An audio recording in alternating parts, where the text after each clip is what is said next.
Bonjour et bienvenue sur ma chaîne L'Oreille TV. Alors avant de commencer, dites-moi ce que vous pensez de la voix et si ce n'est pas déjà fait, n'oubliez pas de vous abonner et de liker la vidéo.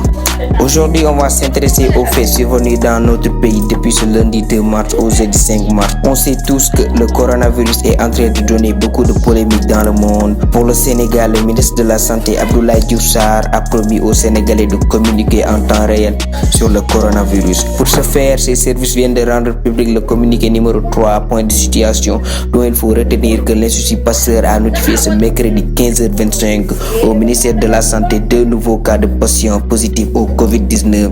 Le premier cas est une femme âgée de 68 ans.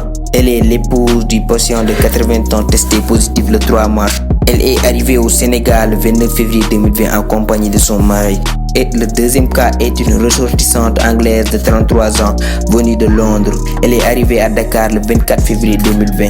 Les deux patients ont été transférés au service des maladies infectieuses de l'hôpital de Fann et leur état clinique est stable. Concernant les deux premiers cas déclarés positifs respectivement le 2 et 3 mars, ils sont actuellement suivis au service des maladies infectieuses et leur état clinique évolue favorablement. Deuxième astuce. Interpellé sur le coronavirus qui sévit actuellement dans le monde et dont le Sénégal a déjà répertorié 2 cas, le ministre de l'Éducation nationale Mamadou Talla assure que la fermeture des écoles n'est pas à l'ordre du jour. Nous avons pris nos dispositions, nous ne sommes pas encore dans une dynamique de fermer ou de non fermer, nous sommes dans la sensibilisation, dans l'écoute. Nous avons ce qu'il faut en faisant attention mais sans pour autant faire peur, indique Mamadou Talla, ministre de l'Éducation nationale. À l'emploi, ils vont faire dans la sensibilisation, surtout avec la leçon de vie enseignée aux élèves. L'éducation nationale concerne l'enseignement privé et public avec plus de 3 500 000 élèves. À partir de ces élèves qui ont accès à la famille, le nombre de personnes qu'on peut impacter est immense. Nous sommes à côté de notre collègue du ministre de la Santé en train de dérouler un programme.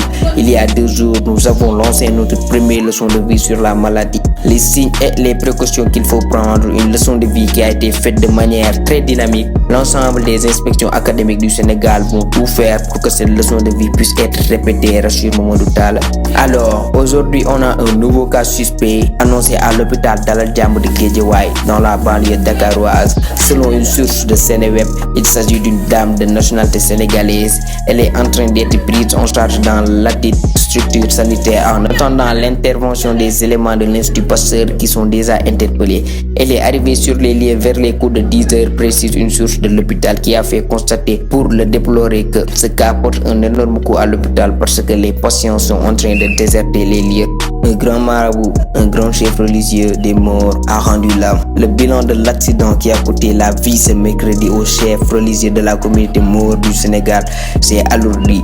3 personnes auront perdu la vie dans ce tragique accident intervenu sur l'autoroute à péage Ila Touba à hauteur de Khombol. Adja Fatou Gaye, épouse d'Abdourahmane Fall Tilala, était également à bord du véhicule 4x4 qui avait des soucis de pneus avant de faire des tonneaux sur l'autoroute. Les corps ont été acheminés au district sanitaire de Khombol. Figure également parmi les victimes le chambalon Beknek de Tilala Bou Faye. Alors c'était tout pour aujourd'hui. J'espère que la vidéo vous aura plu. Et n'oubliez pas de vous abonner et d'activer la notification pour ne rater aucune de nos prochaines vidéos. Bye bye.